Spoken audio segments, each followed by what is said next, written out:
You know what, Jamie? Let's pop off right now. We got to get started. We gotta go. Let's go. Let's go. Let's get the people in the chat.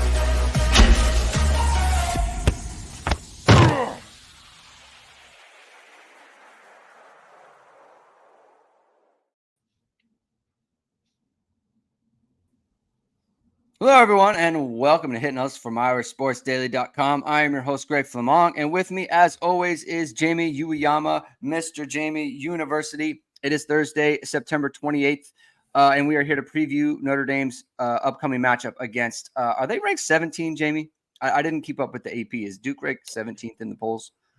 I don't know, and I really don't care. I never pay attention Jamie to the doesn't polls care. until Doesn't pay attention. I mean, I think they're like 21st in F plus, right? The FEI and SD plus combined. So that's what I usually kind of look at. I usually don't look at the whatever the polls because they're usually pretty bad.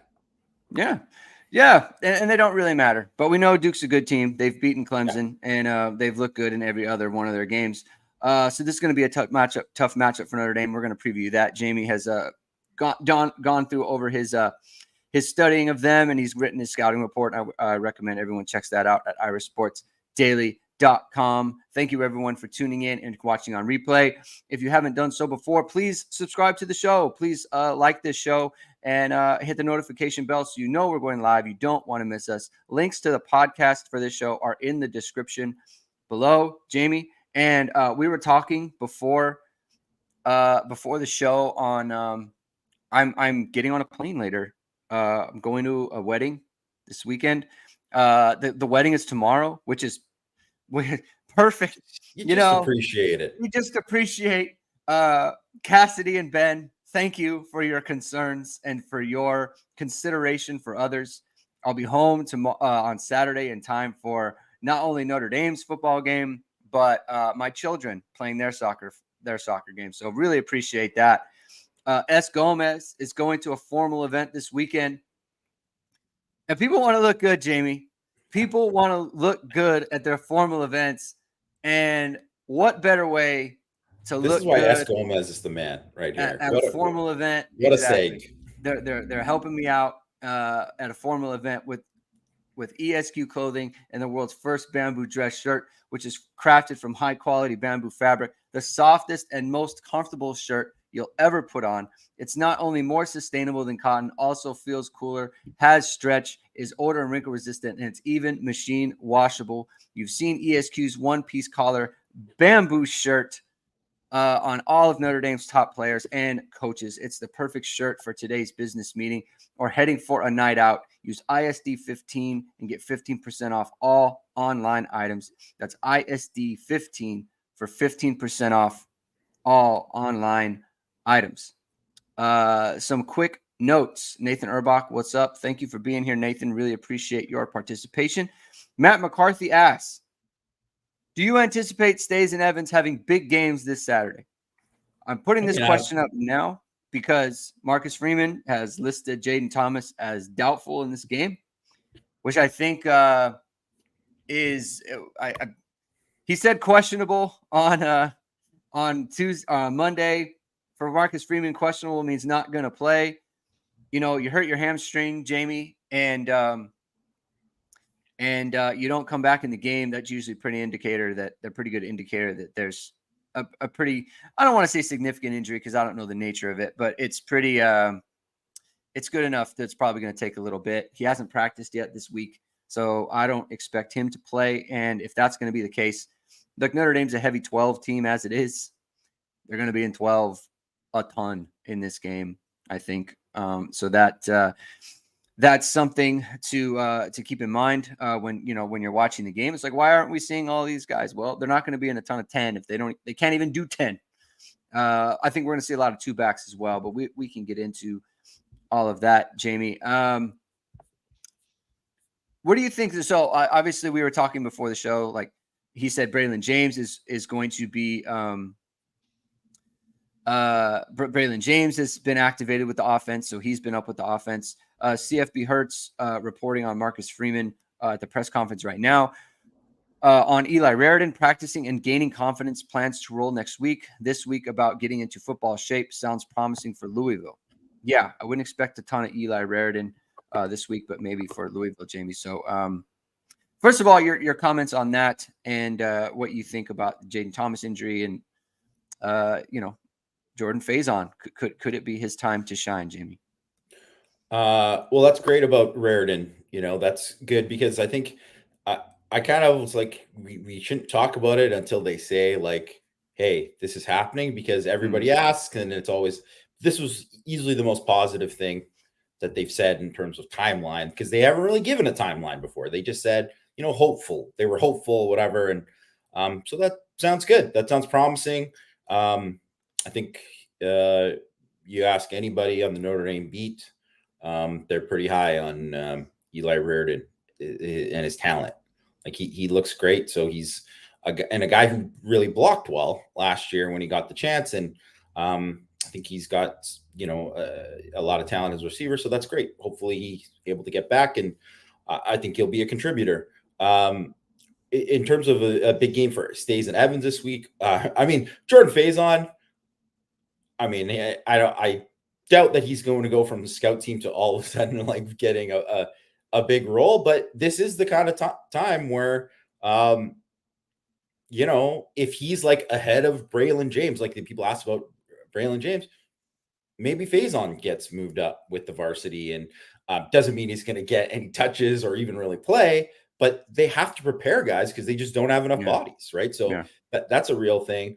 Like 12 personnel, totally agree. We've talked about it before that it's going to be something, that they do a lot. And I do anticipate a big week for Stays and Evans, not necessarily in the passing game, although it could be in the passing game, right? So I think that's definitely a possibility.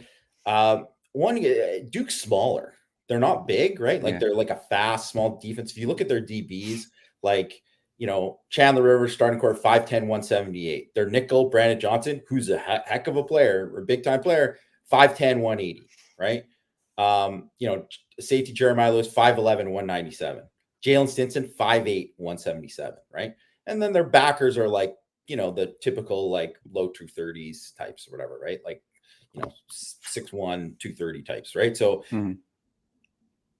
and then, up front, they're like fine size wise, but they don't have like, I think it says a lot that Jamion Franklin is the nose tackle, and he's kind of like an overstuffed nose, right? He's not like the biggest guy, right? So certainly not the longest guy. So I do think Notre Dame, it would have made sense for them to play heavy anyways against this team. So they're going to do that. So Evans and Stays will get a big chance as blocking, because I do think they're going to run the ball a ton in this game, and I think they could break off some big ones and do pretty well there. And then I do think we haven't really seen like a game where both of those guys, right? Both of those guys have had big games, but it's not to say that it couldn't happen. I will say that Evans kind of having that kind of game where he like won contested, he won like the big third down play. Those are a little different than those play action ones to Stays, which were obviously big plays and great and touchdowns, but those were like winning in like kind of key situations where you could kind of see maybe Hartman and then Parker and then the entire staff having confidence and being like, yeah, we got to call stuff for Evans now, right? Like we have to figure ways to get him the ball now, right? Especially, considering where they're at. And he might end up being like the third down guy for them this year, because they haven't really found that guy yet. And he was kind of in this game, right? So I wouldn't be surprised if Evans had another big game, and this kind of like is like a stepping stone for him. But I know so many people are asking like, why not Stays? It's like, well, the other guy had a pretty good game too. Like it's very rare you're going to have like two tight ends eat in a game. So, but they might not have a choice. They might have to have two big guys eat in this game. there's only like you said, they schemed him to be the primary guy on a lot of these plays. So why not Stays? You might as well be asking, why not Tyree or Merriweather or anyone? Because they're scheming to throw it to Evans, right? So that's why. Like, he was a major part of the game plan in this game.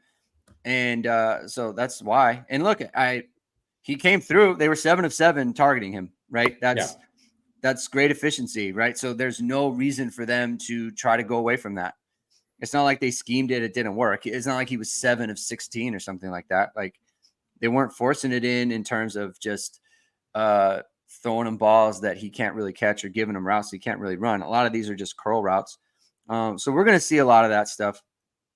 Another thing is Marcus Freeman mentioned Nolan Ziegler is working with the scout team, and he's on track to return. So that's good news, just in terms of it's nice to have him with the team again, and he's actually practicing and playing football. So that's great. Mike in Oklahoma is asking, question on Tyree, caught one ball Saturday for 25 and nothing after. I'm at the game and don't hear anything on injuries. So any info as to why we didn't see more?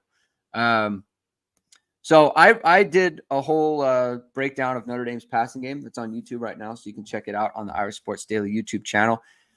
I think it kind of comes down to what I just talked about. Like, he's getting open as not the primary receiver.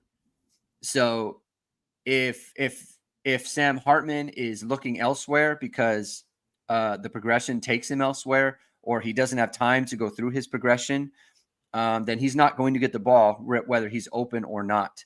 And that's kind of the case for him. That's kind of the case for Tobias Merriweather.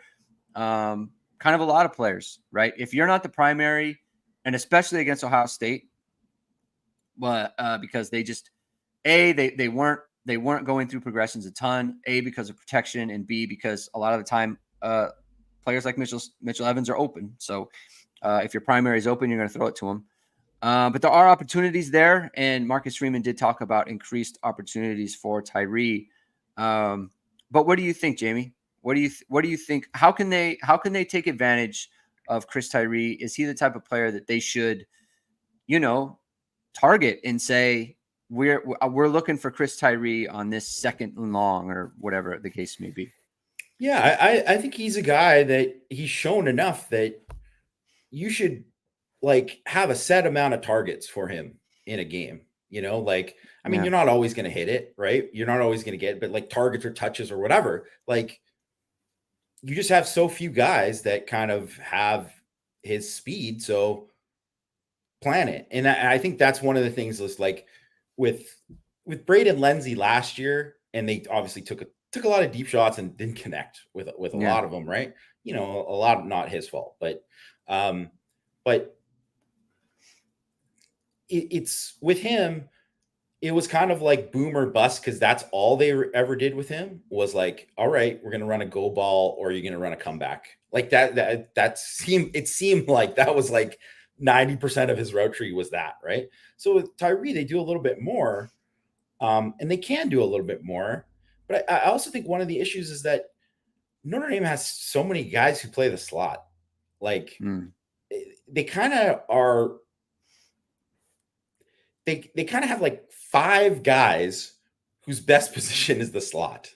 Because even Jaden Thomas' best position is in the slot, right? Yeah. So he kind of only had to move the boundary because they didn't really have anyone else, right? So I think,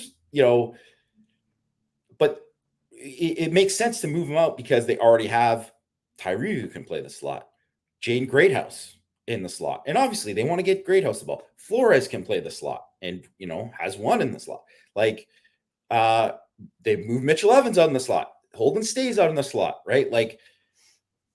That's kind of where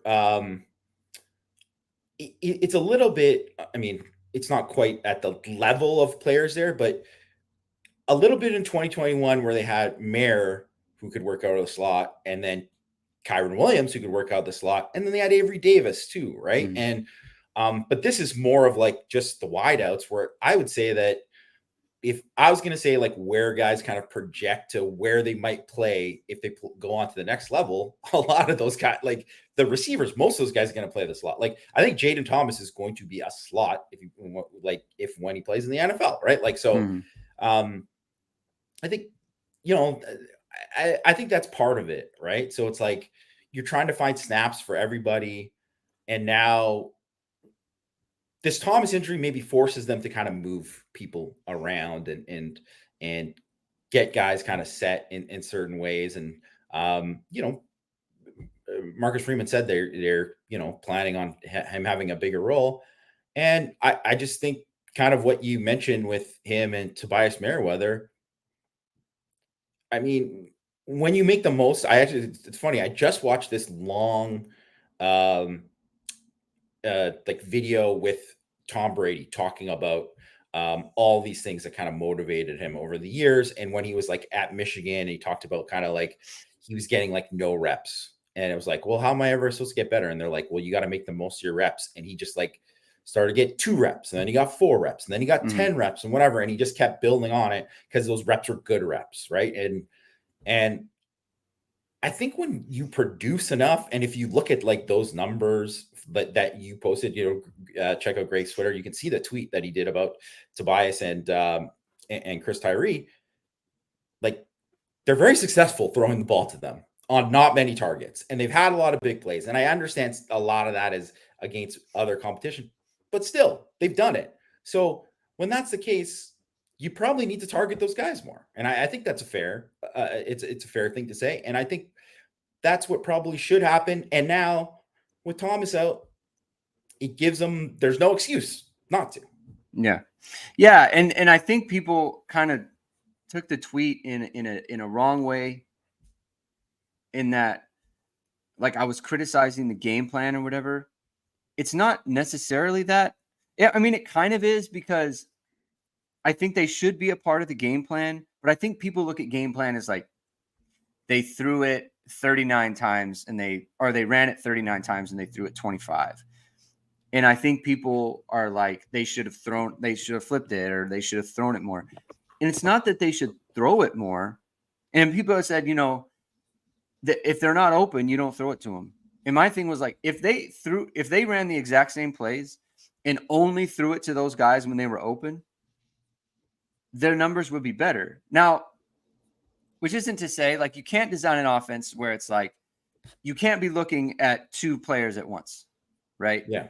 You can't look at Holden. You can't look at Mitchell Evans on the out route, which is open, but then also be like, well, but Tobias Merriweather may be breaking deep and catch a touchdown, which he was breaking, like in the play I'm thinking of, like he was breaking deep and they would have had a chance, right? But like you take the open receiver, and I understand that, but to me, it's like when you're 16 of 20 throwing to 2 players for 388 yards, you need to target them more, right? Like they need to be a bigger part of the offense. Like you do need to go out of your way at this point when you're 9 of 16 throwing to Rico Flores, which I don't have a problem. Like Rico Flores is a good player. He deserves to get targets. That's not what I'm saying at all. I'm just saying, like, they are going out of their way at times clearly to throw it to him. And they are not doing that for those 2 players. And I think they've kind of earned the right to have more balls thrown to them. It's kind of my only point there. So it'll be interesting to see. And like you said, I think they're going to have to move Tobias to the boundary, because I don't know who else can do it. And he's not a bad option, right? He's tall. Yeah. Maybe Greathouse. Maybe Greathouse, but I think they like him in the slot, and like that's his spot. And he's a freshman. Like maybe next year, that would be a better option as well. But yeah, so I think they're gonna have to do that. Marcus Freeman mentioned getting Chris Tyree more involved, so that's going to be interesting in this game. But Jamie, you alluded to it a little bit earlier about how Notre Dame matches up well with what Duke is in the way that Duke plays. And so Notre Dame's strengths match up with Duke's weaknesses. I think I have that correct. So if you could elaborate on that for the folks, that would be great. So on defense, and they're playing outstanding on defense to start the season, right? Like no doubt about it, no dude about it, I guess, whatever, if you're going to say it Canadian style. I mean, they're 22nd in DF plus, so the combined FEI and SP plus rankings. They're 28th overall in EPA. They're 5th in yards per play. Now, obviously, the yards per play is skewed because they've played some bad teams, right? So that's part of it, right? That's part of it, but they performed at a really high level. Like, that's what it kind of comes down to. They dominated their opponents, right? And, they have a 19.3% havoc rate. They have a really good pass defense. And because they have a ton of veterans back there, they're 10th in passes defended per game. It's just a fast defense. They run down things in the perimeter a lot. So all the short passing stuff that Clemson tried to do, they were all over it. They were all over it for the most part, right? But Clemson was able to run the ball on them. Some of it was from spreading them out and running the ball on them. Some of it is they had a tough time tackling Will Shipley and Phil Moffa, right? Like, two kind of like Moffa's a bigger back. Shipley's good size, but he runs hard, right? He runs hard, and they had a tough time tackling them. And I think a lot of that's because of, I mentioned those DBs. They're not the biggest guys. Their backers aren't good. They're not, right? They lost their two best backers from last year, so they're just not as good there. And if Notre Dame's playing 12, they play like a 4-2-5. But I mentioned the nickel. Brandon Johnson, he's 5'10", 180. So even though he is a very good run defender and just a very good defender in general, a lot of his stuff is on making plays on the perimeter and doing that kind of thing. So, and he can play safety too. And I imagine that they will, but they're going to match personnel, and they're probably going to have to play a lot of like 4-3 with 3 linebackers, and the third linebacker's not very good. I mean, the first 2 linebackers aren't that great. So the D line is solid. Like they're solid up front for sure. But I just think because of that, and like size wise, it's like, the old, Bill Belichick, big guys beat up little guys, right? That's kind of what it is. And that's where, Notre Dame, I think, could kind of bully them a little bit, from that perspective. And, when that happens, they have to dedicate more guys to stop the run. They're going to have to do some like run blitzes and stuff. And that's certainly part of it. But then that opens up things there where they don't do a ton of exotic stuff, but they don't want to play a lot of man coverage or whatever, because, they keep the explosives down, right?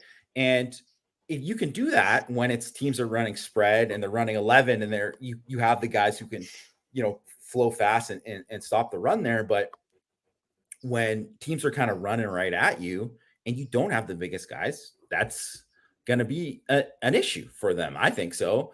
And they're 41st in EPA per rush. And I mentioned that Clemson was able to spread them out, run on them. Northwestern UConn 119th and 112th in yards per carry. So those teams are horrible at running the football. And Duke has also, they have way too many missed tackles, specifically at linebacker. And what do you think of there? You think of Audric Estime and like, all right, guys, good luck, because this guy is right now the hardest running back to tackle in the country. So, he forces the most missed tackles in the country, according to PFF, right? So I just think from that perspective, there's going to be plays where you're just like, Notre Dame's going to gain yards after contact. Unless they're like getting a bunch of negatives early on to put them in kind of like obvious passing situations, it's going to be a problem for them. And I think they'll have a tough time stopping the run. So I don't think that Notre Dame, I don't think this is a controversial statement, but you can check me on this. I don't think Notre Dame is particularly sophisticated in the passing game. No. It's not like it's fine, but it's not that complicated, right? I think Notre Dame passes the ball the same way a lot of teams run the ball. and they run the ball like Ohio State passes the ball, if that makes sense. I think one reason why Notre Dame had such success against Ohio State in the running game is because they are very creative with the way that they run the ball.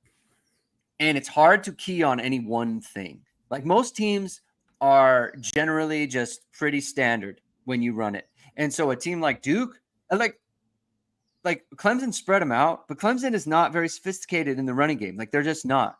They spread them out a little bit, but it's just the way that they run is fairly simple, in my opinion. Now, stopping it is one thing, but from a sophistication and a scheme standpoint, it's not very complicated. Notre Dame, what they can do with Price and Estime, and then they bring in the Devin Ford and Jeremiah Love package like that, you have to really you have to prepare for that. And it's hard to get a good idea of what they're trying to do against you. Then you go into they're bigger and they're faster than anyone that you've seen.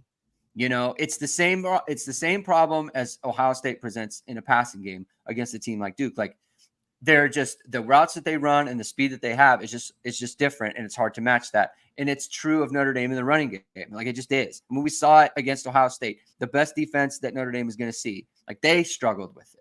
You know, and so that is a big advantage, in my opinion, for Notre Dame in this game. When Jamie talks about, them struggling against the run, they put a ton of pressure on the linebackers. They do. And if they're going to go 3 linebackers, they're going to be in 4-3. Well, then you're emphasizing their weaknesses to the point that Jamie just made.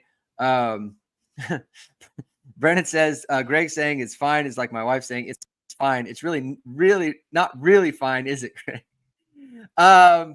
It's not really fine, but it's fine in the sense that, like, look, you can do damage against teams. It's against the tougher teams when it's like you really need to do a little bit more in the passing game. But I don't think Duke is that. I think they're a very good team, but they're not the caliber of a team like Ohio State. Notre Dame should be able to find opportunities against them. Jamie, what kind of opportunities do you think that Riley Leonard presents for the Duke offense against the Notre Dame defense? Well, he's a great runner, right? He's a great runner. Super dangerous. Give some context. Notre Dame's had some running quarterbacks in the past. Who would you compare him to as like a runner, like Ian Book or Brandon Wimbush or Deshaun Kaiser was a good runner? Where would you put him on those 3 players? I kind of put him as a Kaiser, where you're like kind of sneaky fast, that you don't think this guy, because he's big, right? He's big. You don't think he's going to be as fast as he is, but he can move. And if he like, he's 6'4", 228. So basically Kaiser size wise, right? And a little bit more slippery than you think, right? So I think Kaiser is kind of like the perfect kind of comparable for him. And he's not really that different as a runner than Brendan Armstrong, right? Where you're like, this guy's big and he'll drop his pads and do stuff. And he can make guys miss too. He's a good runner. But the big difference between him and Armstrong is that Armstrong, if you make him a pocket guy, he is going to throw you the football like he did, right? He's going to throw you the football eventually. He's not precise all the time. He's just inconsistent. And Leonard is a lot more consistent, right? He's a lot more consistent. He makes good decisions, right? Like, so he was only a 50% passer against Clemson, but he never put the ball really in harm's way, really. Like, so, and in that kind of a game, that is a huge difference maker, right? So he doesn't really do that. He knows when to throw the ball away. He makes smart decisions there. He's a guy who knows when to run. When he gets a chance to run, he's going to run, right? So he's not going to scramble like 10 times a game. Although this game, I would expect him to scramble more than in a regular game, right? Because obviously Notre Dame's pass defense has been great, and they're going to have a lot of stuff covered, and he's going to run, right? So you kind of have to approach it where they have to be able to account for that at all times. Also, they'll call him in the running game, like zone read stuff. They'll call other design runs for him. They'll run him near the goal line too. Like, it's tough, right? And just anytime you play a quarterback that is a threat to run on any play, that's difficult, right? That's going to be difficult. So I think I would say he's the best quarterback Notre Dame has played up to this point. And if they had better skill guys around him, then Duke would be a way more dangerous team. They just don't really have any quite dominant guys. They got a bunch of solid guys, right? But no one who's like, man, there's definitely no Egbuka or Harrison Jr. on their roster. Like, I doubt any of the guys are going to be NFL guys, right? So they're closer to NC State than they would be, more reliable, but closer to NC State than they would be talent-wise to Ohio State, the skill positions. And they got a good offensive line. The left tackle Barden is a guy who's like maybe a fringe first rounder, probably going to be like a day 2 guy, a very good run blocker. He's guy finishes. They've got it's like seniors across the board on the offensive line. So they're solid. And it's not to say that they're infallible, because I think that Notre Dame, as you go through the season, you just realize how poor as everyone was worried about Notre Dame's interior offensive line. And they obviously had some struggles against Ohio State, but you realize how bad everyone else is on the interior offensive line across the country. There's not a lot of like dominant guards up there. Like Donovan Jackson, supposed to be one of the best ones. I mean, he didn't play great against Notre Dame, right? Yeah. So I think, Notre Dame will probably win on the interior in this game. They couldn't run against UConn. UConn really something. And then Leonard was forced to kind of be a passer. They also got a little bit of luck because the defense turned the ball over and they got some favorable stuff. They had a scoop and score. They got another fumble that they recovered at the 10-yard line. So they had those kind of things. But you're looking at a situation where they have to drive the ball because they're not explosive, but Leonard is smart enough to drive them 10 plays down the field and make it, and like use his legs, do all these kind of things there, right? So it's going to be a challenge because he just presents different things than other teams, but I just don't think they have the skill guys enough to make like Leonard will have to play like the game of his life, I think, in order for them to, if they want to score like 30 points on Notre Dame, Leonard has to just be like amazing. Well, fortunately, we've never seen a quarterback play the game of his life against Notre Dame, so that's good. Really, really excited to have it come down to that possibly. I can confirm that the worst thing for a defensive back especially is a quarterback like Leonard, where you're covering. It's a positive play, and you look up and he's into the secondary running at you, and now you've chased, and now you're tired, and you're having to run him down. He does seem like the type of guy where, why can't we get him down? Why can't we? Why can't we? It's like, we're sacking him, and then it was 3rd and 6, and we're about to get him, and he gets out and he escapes, and then he gets it for like a yard.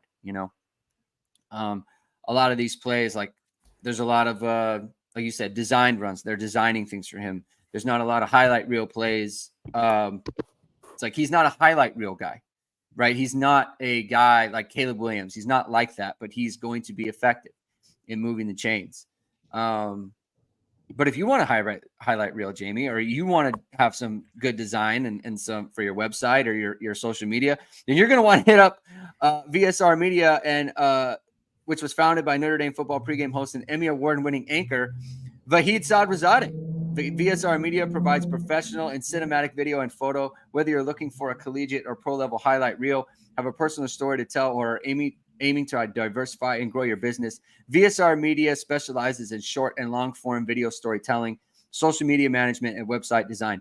VSR Media also captures professional headshots, senior and sports photos. Contact them at vsrmediacompany.com. Mention Irish Sports Daily to receive 20% off your first project.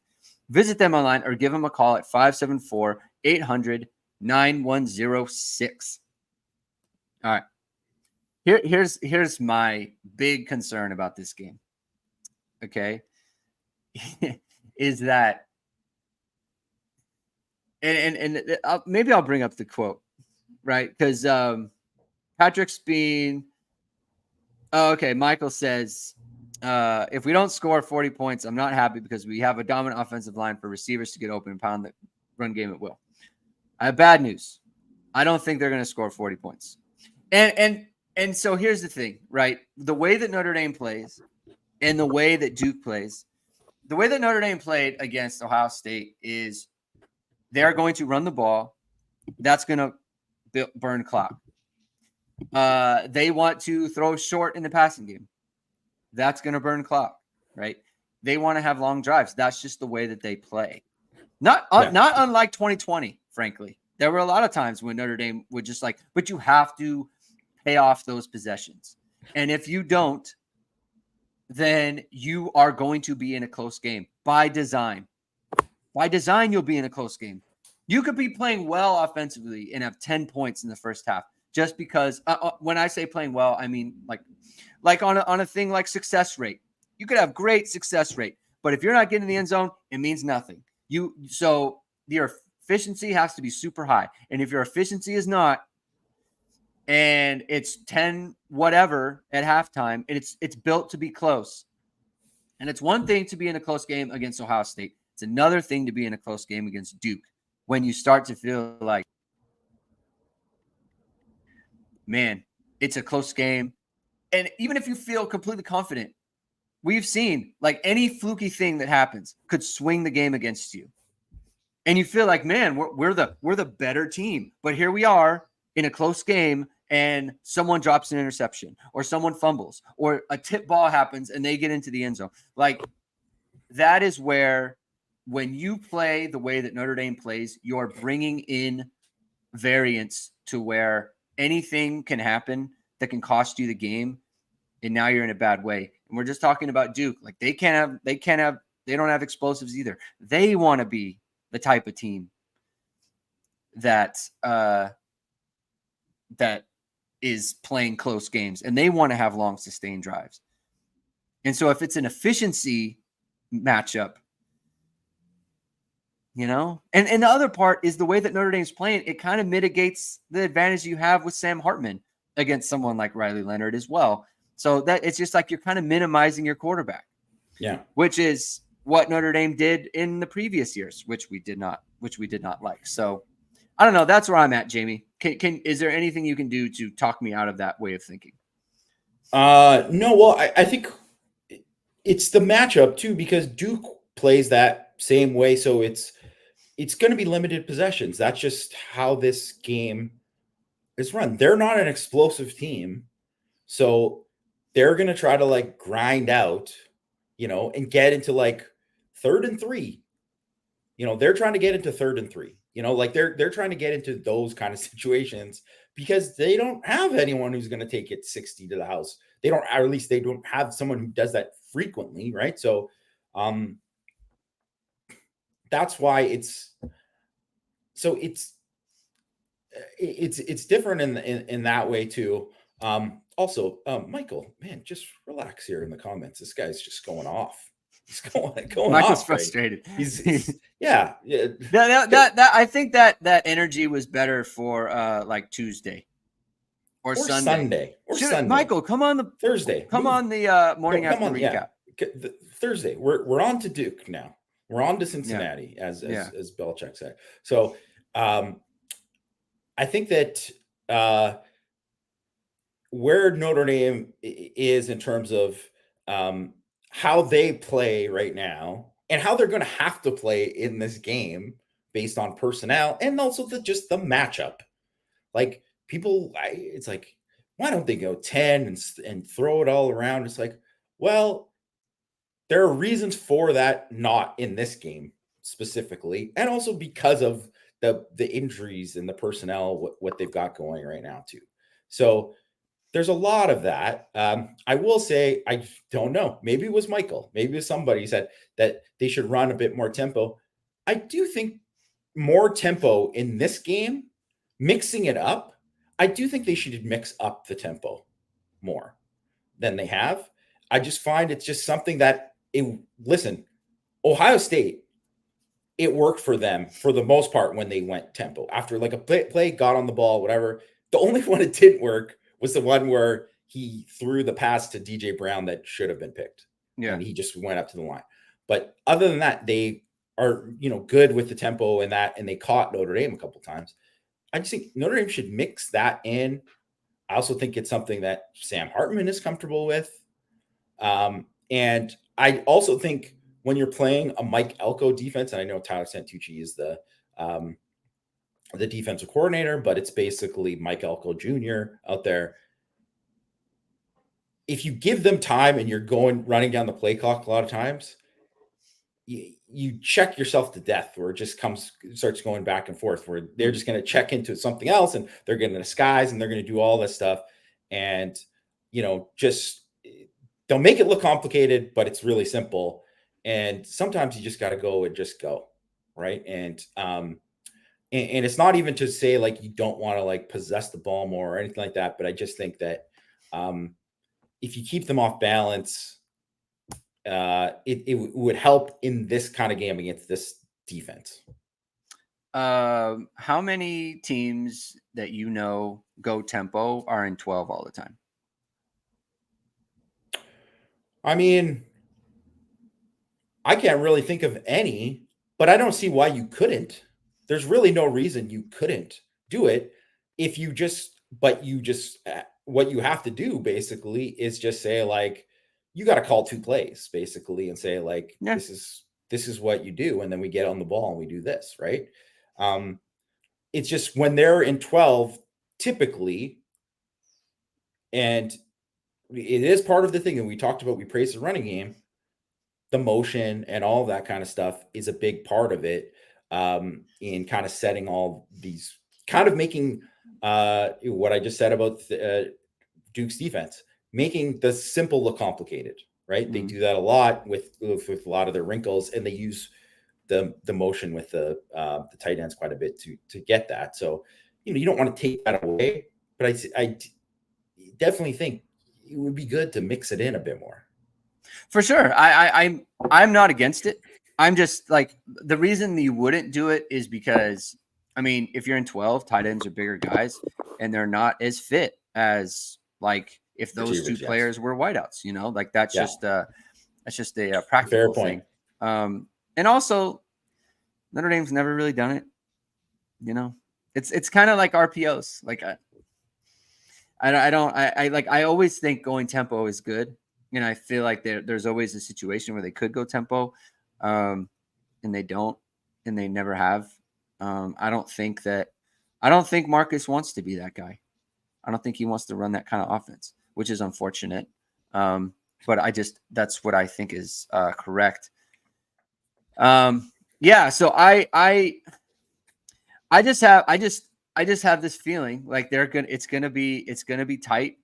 Possessions will be the only way possessions are not limited if Notre Dame's like going 3 and out all the time, like that, or like 4 and out or 5 and out, right? And if that's the case, then they probably will get more possessions in the game, because that was the thing about the Ohio State game. Like both teams, like Ohio State had 1 3 and out all game. I think it was their second possession. Other than that, they moved the ball fairly well every single time. It's just that they weren't efficient either. Like, so that was the problem that they had. That was the problem that Notre Dame had. Like, and if you're going to be the type of team that Notre Dame wants to be, it's not that you can't do that. It's just, you just have to be very efficient. And CFB Hertz brings up a good point. Like, it works well when they go 2 minute. And this was my thought, right? When, like, let's say, because Notre Dame, like, wait, sorry to interrupt, but I always think about this because when teams have success running 2 minute, everyone's like, why don't they just go no huddle all the time, right? That's everyone thinks that. It's not just, this isn't against CFB Hurts. This is like every fan, every person in the world thinks that when you see it. And it's like after a plane crash and they sit in the black box survives, they're like, why don't they build the plane out of the box? Like, people, it's just very that kind of take. And I always think about that. I just had to bring it up. Sorry. Well, the reason is because usually in 2 minutes, you're doing something you don't normally do. And so is the defense. The defense is not playing the same way either. But my point is like, it's like Notre Dame is very willing. Like they want to control the ball and they don't want to throw it and they're not going to put on the receivers and everything. But it's like, that was a type of game where there could have been a situation where Notre Dame needed to go 2 minutes and you did need to count on those receivers, like that's why I feel like you do need to do that stuff earlier. Cause it's like, at some point you might need them. You do need to be able to play that way at times. Look, I would love to see tempo. I would love that. I think that would be good. But and the other part too is like, it's hard for them to go tempo when I don't think they would go tempo with Estime. And they like to have different groups and different formations and everything. Yeah. The amount of times that they'll run Estime and he'll get like 10 yards. And this is not just the end of the Ohio State game. This is kind of frequent. He'll run the ball and they'll just take him out. It's like they take him out of the game so often that they take him out of the game so often after a successful play. Like, and I don't mean like not like a 40-yard run, like a 10-yard run. One of my biggest pet peeves is when you have a running back who goes on like a 50-yard run or 40-yard run, and then they line him up and run him again. It's like he's tired. Yeah, don't. He's like, the run after a 50-yard run is like never good. In what world? No, it's never good. It's never good. It's like you don't go to the combine and run the 40 and then just jog over and then do the vert right immediately, like 5 seconds after. No, run another 40 and that's going to be it doesn't work. Yeah, I agree. It's a pet peeve of mine. But they do, like, he'll run for 8 and then they'll pull him. They'll take him out of the game. I don't understand. I've seen offenses that have like rotate backs and they like literally play for play. And then if that's what you do, then fine, whatever. Right. But it's just, he has shown that you can play him in those things. You could run him 5 straight times on those type of plays. And I don't know if I subscribe to the, oh man, he gets stronger once he starts getting the fourth quarter or anything like that. I'm not a big believer in that, but I do think backs get a rhythm and that can help. Right. So, and certainly I think it's, if Notre Dame staff didn't come out of that game thinking like, God, why did we run this package and not keep Audric in the game? Then that's a problem. Like, they should have thought that, because everyone thought that and everyone was right. Do you have a problem with how they use the running backs? Like, are we reaching a point of diminishing returns with this? No, I don't have a problem with how they use everyone in general. Yeah. I like what they've done with Jeremiah Love, because I think like Jeremiah Love, you can't have out on like pure passing downs unless he's going to run a route, because he's just not, it's what we've seen. He's not there yet in pass protection, but he's too good to not have a role. And so what they've done too, even by having him in two back, is good. The fact that they've used Devin Ford, and Devin Ford is, first of all, Devin Ford not going to get love as like a big pickup in the portal, but he's been a very useful player for Notre Dame. Like, I mean, he's running lead blocking and doing a good job of it. When he's asked of it, he will block in it, in pass pro and be fine with it. Ran down, made a tackle as a gunner on special teams this year. It's a guy who the scholarship isn't wasted with him. So definitely, but but he's not a guy who has a big role. or anything, but he has his role and he's fine with it. They found that niche for Love. I think you could say maybe you want to get Price more carries, but Love has just looked so good that it's like, well, would you maybe just want to keep giving those touches to Love, right? And Payne has been perfectly fine in his like third down back role. And also he's a good short yardage runner. The guy finishes as a runner. So I think he's been good there. I really didn't have a problem with how they've used the backs for the most part, other than, some minor complaints here and there, other than at the end of this game. 4-minute offense. It's literally, you have the best 4-minute back. I mean, as long as he protects the football, he is the best 4-minute back in the country. Give him the rock. Yeah. Like, find ways to give him the rock. Yeah, it just, I just feel like, I think everything you said is true. At the end of the game, you're looking at 39 carries for the team and 14 went to Estime. Yeah, that's not enough. You look at that and you just think, man, that's tough. In Ohio State game, he's got to have 20 plus. Yeah. It's got to be. That's tough. I do want to alert you to the fact that someone just followed me on Twitter whose username is Mitch's Elite, and their profile photo is Mitchell Trubisky in a Steelers jersey. So no, I thought this was going Mitch Evans direction. No. I did not expect. I would not bring it up for that, but I know you're a big Steeler guy. No. Your boy Mitchell Trubisky. Oh, Mitch Trubisky. Okay, it's good stuff. All right, dude, Jamie. Let's do predictions here. What do you say? I think it's gonna be. It's so funny because you get the wide range of people as Notre Dame fans who are like, the season's over, and then there's the people who are like, Notre Dame, if they don't win this game by 20, fold the program. Like, it's all these kind of things. I think Notre Dame's gonna win by like 2 scores. I think that's what's gonna happen. I think it's going to be pretty tight at half, especially because the possessions are going to be down. But I think ultimately Notre Dame is going to win by 2 scores, and I'm picking 34-24. Guys here, Jamie. Mitch is my dude. God loves. Well, he's a Chicago Bear. Rocking ESQ all the time. He's probably rocking ESQ right this second. That's probably why. Yeah, I don't know. I just I'd rather see him in a bamboo shirt than a Steelers jersey. Let's go. That's good stuff. That's very good. Very good quip, Jamie. I think this is going to be a close game, and I think Notre Dame's going to win. I think they'll cover. What is it? 5.5? I think it is. It's 5.5. I think. Yeah. I think they're going to cover. I'm going to take it closer though. I'm going to say 27-20 Notre Dame. I think it's going to be kind of a struggle. And I think people are going to be freaking out. I do think they'll win though.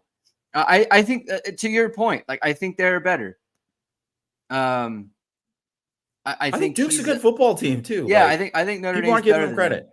I do think Notre Dame's better than them. But I do think they are going to have another game where it's like, Notre Dame's playing well. Why aren't they up more, kind of thing? I think that's how it's going to go.